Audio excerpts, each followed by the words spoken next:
안녕하세요. 관계노인 복지관입니다. 오늘은 2022년도 1월부터 변동되는 기초연금에 대한 소식으로 찾아왔습니다.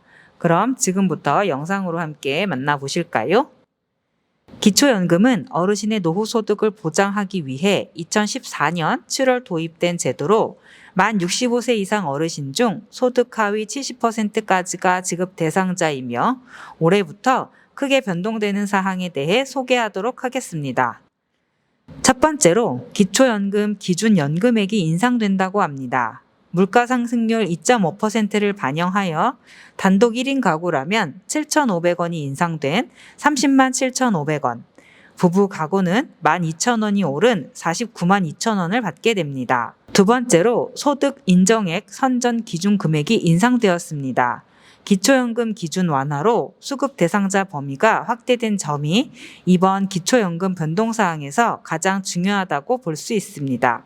소득 하위 70%를 정하는 기준인 선정 기준 금액이 위와 같이 단독 가구 180만 원, 부부 가구 288만 원으로 인상되면서 작년에 소득이나 재산 등으로 환산한 소득 인정액이 169만 원을 초과해서 기초연금을 받지 못했던 어르신들도 올해는 받으실 수 있을 것 같습니다.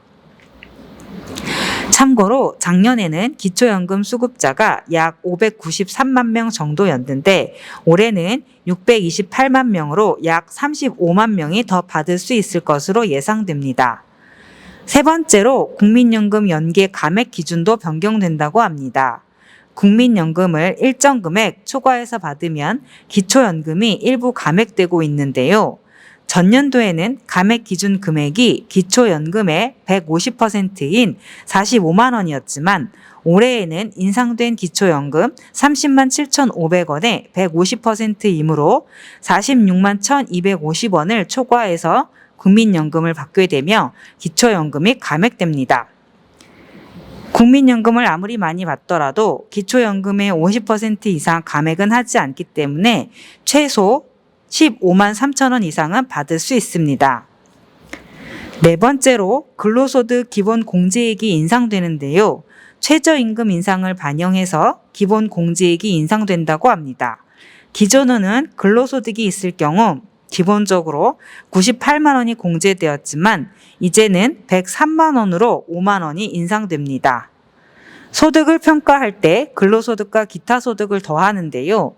근로소득은 화면과 같이 103만 원을 공제해주고 여기에 추가로 30%를 더 공제해줍니다. 다섯 번째로 증여재산의 자연소비분이 인상됩니다. 기초연금을 받기 위해서 자녀에게 효도계약서와 함께 재산을 증여할 경우 전년도 대비 약 10만 원 정도 오른 단독가구 월 209만 7,351원, 부부가구 월 256만 540원을 자연소비분으로 공제해 줍니다.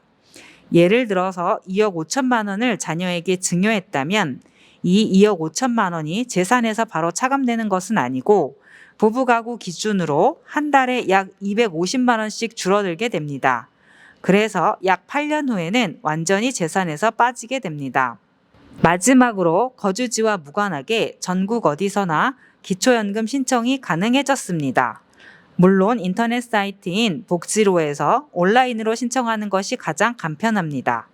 복지로에서는 모의 계산도 해볼 수 있고 집에서 편하게 신청할 수 있다는 장점이 있지만 인터넷 사용이 불편하시거나 자격 조건이 애매해서 내가 정확히 어떤 기준이 충족되지 않아 못 받았는지, 왜 감액이 되었는지를 제대로 알 수 없기 때문에 행정복지센터나 국민연금공단 지사에서 담당자에게 상담을 받고 현금 자산이나 소득을 조절하면 기초연금 수급 자격을 얻는 데 좀 더 도움이 될 것 같습니다. 기존에는 국민연금공단 지사에서는 주소지 관할이 아니어도 신청 가능했지만 행정복지센터에서 신청할 때에는 주민등록상 주소지에서만 신청할 수 있었는데요. 올해부터는 주소지 관할이 아니어도 전국 어디서나 신청하실 수 있습니다. 오늘 저희가 준비한 기초연금 변동 안내는 여기까지입니다. 기초연금은 기본적으로 신청을 하셔야 받을 수 있으며 올해 기준이 여러 가지로 변경되었으니 혹시 지금까지 못 받으셨던 어르신들도 신청해 보시고 특히 올해 만 65세가 되시는 57년생 분들은 신청 기간이 지나서 못 받은 연금을 소급해서 지급하지 않기 때문에 늦어도 생일이 속한 달에는 꼭 신청하시기 바랍니다. 끝까지 시청해 주셔서 감사합니다.